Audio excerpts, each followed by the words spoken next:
Ang cervical cancer sa Pilipinas is the second most frequent cancer in women, with about 7,897 new cases, pero ang namamatay ay mahigit sa kalahati at 4,052 per year. Pero alam niyo ba na ang cervical cancer ay isang sakit na highly preventable? Kung lang sila ay nakapagpapabakuna ng HPV vaccine or nakapagpapa-cervical cancer screening ng regular, hindi man lang nila dapat makuha ang sakit na to or ang need mamatay.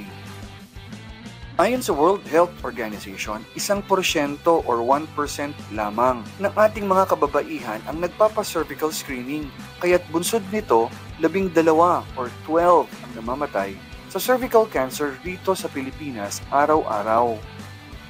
Karamihan sa mga dahilan ng hindi pagpapa-cervical screening ay sa walang kakaibang nararamdaman o walang simptomas na mag-uudyok magpatingin sa doktor.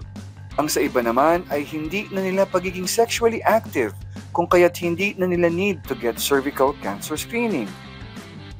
Ngunit hindi alam ng nakararami na karamihan sa may sakit na cervical cancer ay hindi nakakaramdam ng kahit anumang simptomas lalo't na't kung ang bukol nito ay pasimula pa lamang. Karamihan sa napag-alaman na may cervical cancer ay nasa advanced stages na ng sakit na kung saan mahirap na itong masugpo at lalong may kamahalan na ang gamutan.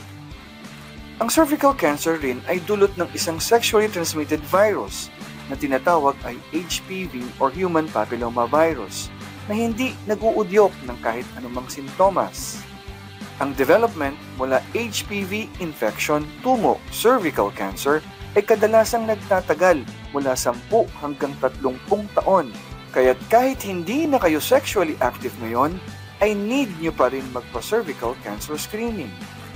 May magandang balita, meron na tayong makabagong pamamaraan ngayon sa pagsugpo kontra cervical cancer gamit ang makabagong teknolohiya na artificial intelligence na kung saan dinidetect agad-agad nito kung ikaw ay magkaka-cervical cancer in the future.